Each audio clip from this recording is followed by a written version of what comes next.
ቀላል አይደለም። ለውጥ ሲመጣ ብዙ ያስፈራል፣ ያደናግራል። ለውጥ የእድገት ምልክት ቢሆንም ሲመጣ ግን ያስፈራል። የነበሩበትን ነገር ተቀብለን አምነን የተቀበልነውን ነገር ምቾታችንን ያንን ኮንፈርት ዲስተርብ የሚያደርግ ነገር ሲመጣ ይረብሻል። አሁን ለውጡ ግን ለጤነኛ በሆነ መንገድ ነው። እኛ ዓለም አቀፋዊነትን፣ አፍሪካዊነትን፣ ኢትዮጵያዊነትን የመጻረር ጥያቄ አይደለም። ምንም እንትን የለውም። ይሄማ ከእንትኑ የወጣ ማለት ነው፣ ከስርዓት የወጣ ነው የሚሆነው። እነዚህን ሁሉ ባካተተ መልኩ የበለጠ ጥንካሬና የበለጠ ግፊት ማድረግ እንድንችል፣ አስተዋጽኦ ማድረግ እንድንችል የቆዳ ስፋት ካርታ ቢታይ እኮ ጉራጌ የሰፈረበት መሬት ሜቢ አንድ የሁለት የሶስት የአውሮፓ ሀገሮችን እንትን ሊያህል ይችላል። እና እንትን አይደለም ዛሬ የመሬት ጥበትም አይደለም። ብንሰባሰብ አንድ አላማ ኖሮን እንትን ብናደርግ መሬቱ ያለበት ቦታ ለማዕከሎቹ ቅርብ ነው። ሩቁ ቦታ ከአዲስ አበባ 250 ኪሎ ሜትር ነው ጉራጌ ከሰፈረበት፣ በጣም ሩቁ። የቀረው ግን ቅርብ ነው። ወተት ብታመርት ወደ እነዚህ ትልልቅ ከተሞች በቀላሉ የምታደርስበት ነው። ሌላ ነገር ብታመርት እንትን የምታደርግበት። ዛሬ ደግሞ ምርት የሚመጣው በመሬት ስፋት ብቻ አይደለም፣ በቴክኖሎጂ ነው፣ በተቀነባበረ መልክ ነው የሚሆነው። እና ጉራጌ ደግሞ ፈረንጆቹ ሞኔታይዝድ ይሉታል፣ የገንዘብ እንትን ስርዓት የሚያቅና የገባው ነው። በደንብ መንቀሳቀስ ደግሞ የሚፈልግ ነው። እንትን አይልም፣ ወዲያ ወዲህ ሄዶ ይሰራል። ሌላውን የመቀበልና ከሌላ ጋር አብሮ የመኖር ከፍተኛ የሆነ እንትን አለው። የመሸጥ ጥበቡ ማርኬቲንግ ማለቴ ነው የረቀቀ ነው። በእነዚህን ክህሎቶች ሌሎቹንም አዳብሮ አሁን በምንለው የቆዳ ስፋት ባለው ጉራጌ አካባቢ አይደለም ከዛም ባነሰ ቦታ ቢሆን ትልቅ ነገር መስራት ይችላል። ዛሬ እነ ሲንጋፖር እንውሰዳቸው፣ ምንድነው ያላቸው የቆዳ ስፋት? ምንድነው ያላቸው ማዕድን?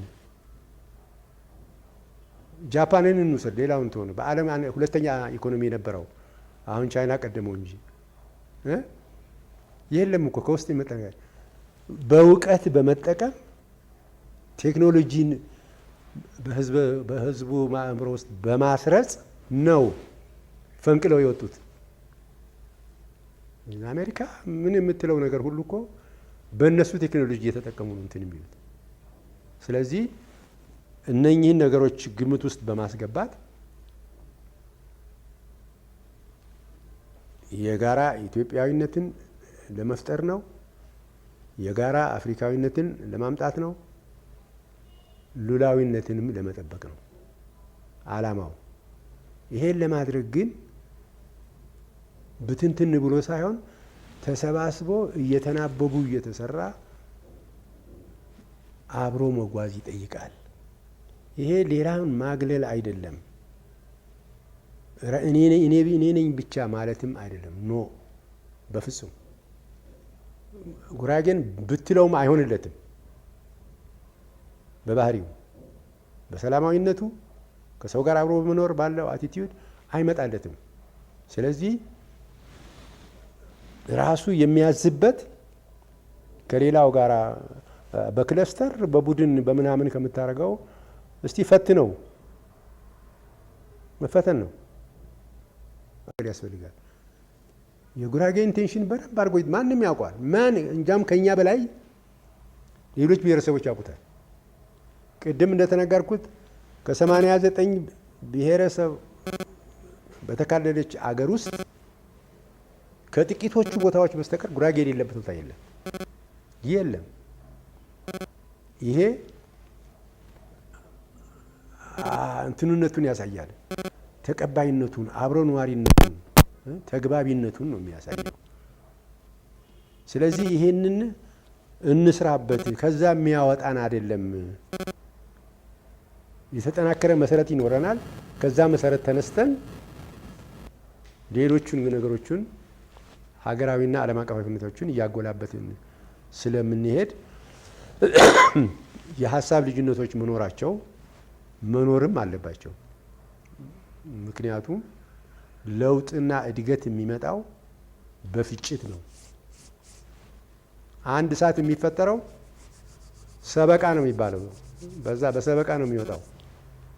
ያ የተፈጠረው እሳት አጠቃቀሙን ካወቅበት ብዙ ቦታ ያደርሳል፣ አለበለዚያ ያቃጥላል። ስለዚህ ያንን ኃይል ለመፍጠር አካባቢን፣ ኢትዮጵያን፣ አፍሪካን፣ ዓለምን ሊለውጡ የሚችሉ ነገሮች መስራት ይቻላል። መሸሽ አይደለም፣ መጣበብ አይደለም። እኛንን የምናውቀው ከኛ እንትና ከሌላ ጋር አብረን አንኖርም ማለት አይደለም። ኖ በፍጹም።